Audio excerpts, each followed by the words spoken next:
जी, अब हमारे साथ यहाँ पर आसिफ शहजाद साहब यहाँ मौजूद हैं, जो APML के चेयरमैन हैं UK के, और इनसे पूछते हैं, जैसे कि मुशर्रफ साहब पाकिस्तान में इलेक्शनों की तैयारी करके इलेक्शन लड़ने गए थे।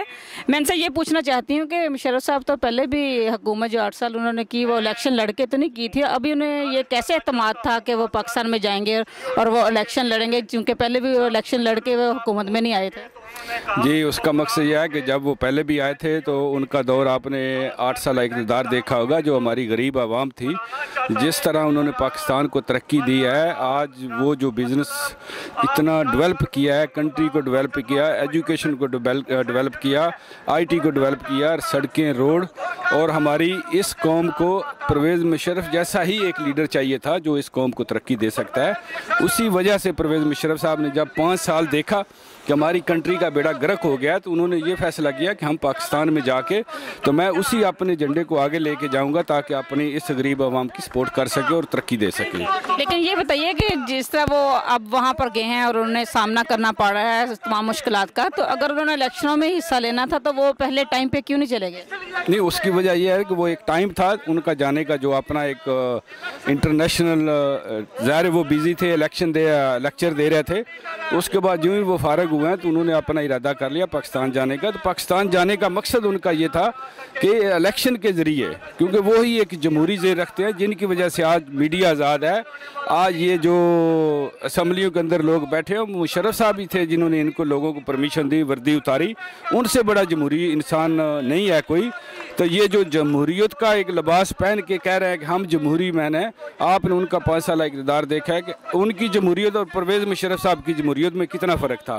तो आज ये लोग उसी खौफ की वजह से, उनको पता है कि अगर परवेज़ मुशर्रफ साहब एक बार असम्बली के अंदर पहुंच गए तो ये इंशाल्लाह दोबारा परवेज़ मुशर्रफ साहब का जो है इंटरनेशनल भी लेवल भी, पाकिस्तान के अंदर भी जो उनकी पुलिसिंग है, उनको जो गरीब आवाम है, ये उनका हमदर्द है, तो वो आगे जो है वो टेक ओवर कर लेगा। उस खौफ की वजह से ये जैली मुकदमात बना के परवेज़ मुशर्रफ साहब को फंसाया जा रहा है। जो हमारी अदलिया है ख़ास करके, मैं उसके आगे ये रिक्वेस्ट करूँगा कि आप जो इंसाफ पसंद लोग बैठे हुए हैं वो जागें, वो देखें कि परवेज़ मुशर्रफ साहब के साथ ये एक कैसा जुल्म किया जा रहा है। ये जैली मुकदमात बना के उनका रास्ता रोका जा रहा है।